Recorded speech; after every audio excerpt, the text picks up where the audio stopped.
ನಮಸ್ಕಾರ. ರಿವ್ಯೂ ಚಾನಲ್ಗೆ ಸ್ವಾಗತ. ನಾನು ಸೌಖ್ಯ ಗಾಂವ್ಕರ್. ಬಸವ ಜಯಮೃತ್ಯುಂಜಯ ಸ್ವಾಮೀಜಿಯ ವಿರುದ್ಧ ಭಯಂಕರವಾದ ವಿಚಾರಗಳು ತೆರೆದುಕೊಳ್ತಿರೋದು.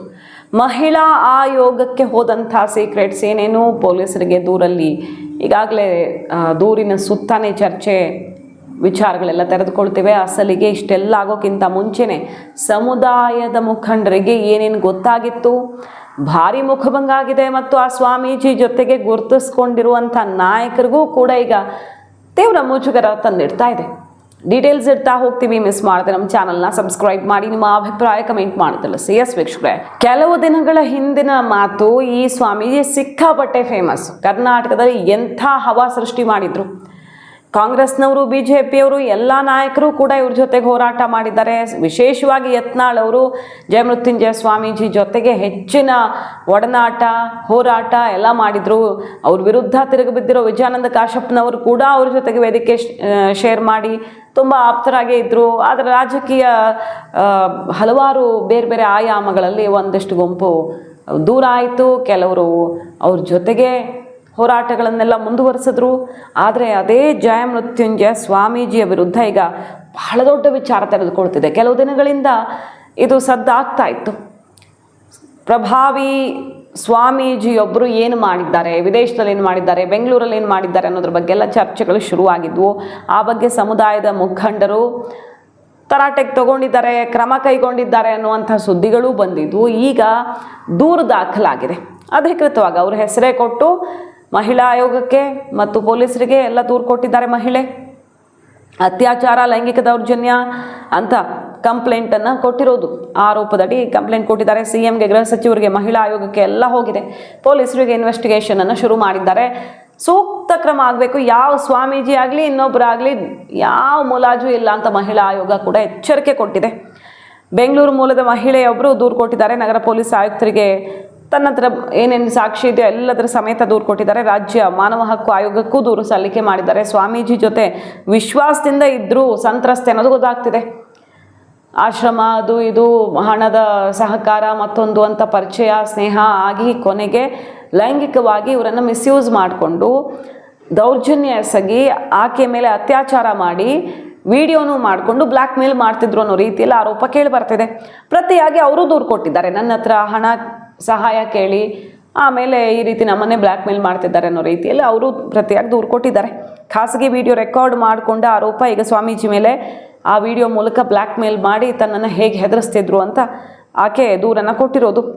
ವಿಜಯಪುರದಲ್ಲಿ ಸ್ವಾಮೀಜಿ ಕೊಟ್ಟಿರುವಂಥ ದೂರಿನ ಡೀಟೇಲ್ಸನ್ನು ನೋಡೋದಾದರೆ, ಮಹಿಳೆ ಸೇರಿ 4 ವಿರುದ್ಧ FIR ಆಗಿದೆ. ಇಲ್ಲ ಸಲ್ಲದ ಆರೋಪವನ್ನು ಮಾಡಿ ಬ್ಲ್ಯಾಕ್ ಮೇಲ್ ಮಾಡ್ತಿದ್ದಾರೆ. ತೇಜೋವಧೆಗೆ ರಾಜಕೀಯ ವ್ಯಕ್ತಿಗಳ ಪ್ರಭಾವದಿಂದ ರಾಜಕಾರಣಿಗಳ ಜೊತೆ ಸೇರಿಕೊಂಡು, ಸ್ವಾಮೀಜಿಗೆ ಆಗದ ರಾಜಕಾರಣಿಗಳ ಜೊತೆ ಸೇರಿಕೊಂಡು ಬ್ಲ್ಯಾಕ್ ಮೇಲ್ ಮಾಡ್ತಿದ್ದಾರೆ ಅಂತ ಪ್ರತಿದೂರು. 3 ಕೋಟಿ ಹಣ ಕೇಳಿದ್ದಾರೆ. ಹಣ ಕೊಡದೇ ಇದ್ದಾಗ ವಾಹನ ಅಡ್ಡಗಟ್ಟಿ ಹಲ್ಲೆ ಮಾಡಿದ್ದಾರೆ. ಮಹಿಳೆ ಸೇರಿ 4 ಜನ ಈ ಥರ ಎಲ್ಲ ಮಾಡಿದ್ದಾರೆ ಅಂತ ಈಗ ಅಲ್ಲೂ FIR ಆಗಿದೆ. ಸ್ವಾಮೀಜಿ ಮೇಲೆ ಒಂದು ಕಡೆ ದೂರು, ಸ್ವಾಮೀಜಿ ವಿರುದ್ಧ ಇವರು ಮಹಿಳೆ ಹೇಳ್ತಾ ಇದ್ರೆ, ಮಹಿಳೆಯ ವಿರುದ್ಧ ಸ್ವಾಮೀಜಿ ಈ ರೀತಿ ದೂರು ಕೊಟ್ಟಿದ್ದಾರೆ. ಏನೇನಿದೆ ಹಾಗಾದರೆ? ಈ ಮಹಿಳೆ ಯಾರು ಅಂತ ಕೇಳಿದ್ರೆ, ಹಲವಾರು ಹೋರಾಟ ಅದು ಇದು ಅಂತ ನೋಡಿದಾಗ ಸ್ವಾಮೀಜಿ ಜೊತೆಗೇ ಇರ್ತಾ ಇದ್ದಂಥ ಮಹಿಳೆ.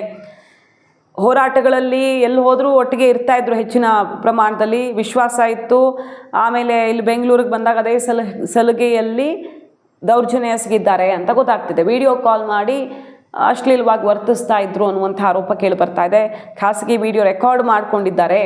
ಮಹಿಳೆ ಹೇಳ್ತಿರೋದು, ತನಗೆ ಗೊತ್ತಿಲ್ಲದಂತೆ, ತನ್ನ ಅರಿವಿಗೆ ಬಾರದಂತೆ ನನ್ನ ಮೇಲೆ ದೌರ್ಜನ್ಯ ಮಾಡಿ ಅದನ್ನು ರೆಕಾರ್ಡ್ ಮಾಡ್ಕೊಂಡಿದ್ದಾರೆ ಅಂತ. ಅರಿವಿಗೆ ಬಾರದಂತೆ ಅಂದರೆ ಯಾವ ರೀತಿ ಅನ್ನೋದೆಲ್ಲ ಇನ್ವೆಸ್ಟಿಗೇಷನಲ್ಲಿ ಗೊತ್ತಾಗಬೇಕು. ಆಕೆಗೇನು ಪ್ರಜ್ಞೆ ತಪ್ಪಿಸಲಾಗಿತ್ತಾ ಅಥವಾ ಇನ್ನೇನು ಮತ್ತೊಂದು ಮಗದೊಂದು ಎಲ್ಲ ಗೊತ್ತಾಗಬೇಕು. ಒಟ್ಟಿನಲ್ಲಿ ಬಹಳ ಗಂಭೀರವಾದಂಥ ಒಂದು ಕಂಪ್ಲೇಂಟ್ ಹೋಗಿದೆ. ಈಗ ಬ್ಲ್ಯಾಕ್ ಮೇಲ್ ಮಾಡಿದ್ದಾರೆ, ತುಂಬಾ ಹಿಂಸೆ ಕೊಟ್ಟಿದ್ದಾರೆ ತನಗೆ ಅಂತ ಆಕೆ ಹೇಳ್ತಿರೋದು. CM, ಗೃಹ ಸಚಿವರು, ಮಹಿಳಾ ಆಯೋಗಕ್ಕೆ ಎಲ್ಲ ತನ್ನ ಬಳಿ ಇರುವಂಥ ಸಾಕ್ಷಿಗಳನ್ನು ಆಕೆ ಸಬ್ಮಿಟ್ ಮಾಡಿದ್ದಾಳೆ. ಮಾನವ ಹಕ್ಕು ಆಯೋಗ ಕೂಡ ಆಕೆಯ ಪರವಾಗಿ ಈಗ ನಿಂತ್ಕೊಂಡಿದೆ. ಸೊ ಇಲ್ಲಿ ರಾಜಕೀಯ ಪ್ರಭಾವ, ಕೈವಾಡ, ಸಂಚು ಇದೆಯೋ ಅಥವಾ ನಿಜವಾಗಿಯೂ ದೌರ್ಜನ್ಯ ನಡೆದಿದೆಯೋ ಇನ್ವೆಸ್ಟಿಗೇಷನಲ್ಲೇ ಗೊತ್ತಾಗಬೇಕು. ಮಹಿಳಾ ಆಯೋಗ ಅಂತೂ ಎಂಥವರೇ ಆಗಿರಲಿ, ಇದು ಸಾಬೀತಾದರೆ ಪೊಲೀಸರಿಗೆ ಈಗ ಶುರು ಮಾಡಿದ್ದಾರೆ. ಯಾವುದೇ ಬಗೆಯಲ್ಲಿ ಇದರ ಸುಳಿವು ಸಿಕ್ಕಿದ್ರೆ ಬಿಡಲ್ಲ. ಆ್ಯಕ್ಷನ್ ಕಟ್ಟಿಟ್ಟ ಬುತ್ತಿಯನ್ನು, ಎಚ್ಚರಿಕೆಯನ್ನು ಕೊಟ್ಟಿದೆ. ಬಟ್ ಈಗ ರಾಜಕಾರಣಿಗಳು ಯಾರು ಅವ್ರ ಜೊತೆಗೆ ನಿಲ್ಲೋ ಥರ ಕಾಣಿಸ್ತಾ ಇಲ್ಲ. ಯಾಕಂದರೆ ನಿಂತವ್ರಿಗೂ ಮುಜುಗರ ಆಗುತ್ತೆ. ಹೋರಾಟ ಮತ್ತೊಂದು ಅಂತ ಆಗೆಲ್ಲ ನಡೆದೋಯ್ತು, ಎಲ್ಲ ಪಕ್ಷದವರು ಇದ್ದರು ಆಗ. ಈಗ ಅವ್ರ ಪರವಾಗಿ ವಹಿಸ್ಕೊಂಡು ಹೋದರೆ ಎಲ್ಲರಿಗೂ ಮುಜುಗರ ಕಟ್ಟಿಟ್ಟ ಬುತ್ತಿ. ಹಾಗಾಗಿ ಅಂತರ ಕಾಯ್ದುಕೊಳ್ಳೋ ಚಾನ್ಸಸ್ ಜಾಸ್ತಿ. ವಿಜಯಾನಂದ ಕಾಶ್ಯಪ್ನವ್ರು ಏನು ಹೇಳ್ತಿದ್ದಾರೆ ನೋಡಿ, ಎಲ್ಲ ಗೊತ್ತಾಗಿತ್ತು ಇವ್ರ ಬಗ್ಗೆ. ಸೊ ಈಗ ಕಂಪ್ಲೇಂಟ್ ಕೊಟ್ಟಿರೋದ್ರಲ್ಲಿ ಯಾವ ಡೌಟು ಇಲ್ಲ, ಪಕ್ಕ ಅದು ಸತ್ಯ. ಗೊತ್ತೇ ಆಗಿರೋದು ಸಮುದಾಯಕ್ಕೆ ಎಲ್ಲರಿಗೂ ಗೊತ್ತಾಗಿ ಅವ್ರಿಗೆ ಮಠದಲ್ಲಿ ಕ್ರಮ ಕೈಗೊಳ್ತೀವಿ, ಎಚ್ಚೆತ್ತುಕೊಳ್ಳಿ ಅಂತ ನೋಟಿಸು ಕೊಟ್ಟಿದ್ದಾಗಿದೆ. 2-3 ಸಲ ಎಚ್ಚರಿಸಿದ ಮೇಲೇ ಅಲ್ಲಿಂದ ಕಿತ್ತಾಕಿದ್ದವರನ್ನು. ನಡೆ ನುಡಿ ಎಲ್ಲ ತಪ್ಪಿದ್ದಾರೆ ಅವರು. ಸ್ವಾಮೀಜಿ ಪೀಠಕ್ಕೆ ತೊಟ್ಟಿರುವಂತಹ ಕಾವಿಗೆ ಕೂಡ ಏನು ಅವರು ದ್ರೋಹವನ್ನು ಬಗೆದಿದ್ದಾರೆ ಅಂತ ಗೊತ್ತಾಗ್ಬಿಟ್ಟಿದೆ ಸಮುದಾಯಕ್ಕೆ. ಇದು ಈಗ ಹೊರಗಡೆ ಬಂದಿದೆ, ಬಟ್ ಮೊದಲೇ ಗೊತ್ತಾಗಿದೆ, ಆಗಿರೋದು ಸತ್ಯ ಅಂತ ವಿಜಯಾನಂದ ಕಾಶ್ಯಪ್ನವರು ಬೇರೆ ಬಿಗ್ ಬಾಂಬನ್ನೇ ಸಿಡಿಸಿದ್ದಾರೆ ಸ್ವಾಮೀಜಿ ವಿರುದ್ಧ. ಸ್ವಾಮೀಜಿಗಳು ಕಂಪ್ಲೇಂಟ್ ಕೊಟ್ಟಿದ್ದಾರೆ, ವಿಡಿಯೋ ಬೆದರಿಕೆ ಹಾಕಿ 3 ಕೋಟಿಗೆ ಡಿಮಾಂಡ್ ಇಟ್ಟು ನಮ್ಮೇಲೆ ಈ ಥರ ನೋಡಿ. ಇದೆಲ್ಲ ವಿಚಾರಗಳು ಆ ಗಲಾಟೆ ಆಗಿದ್ದು ಕೆಲವಷ್ಟು ಸಮುದಾಯದಲ್ಲಿ ಚರ್ಚೆ ಆಯಿತು.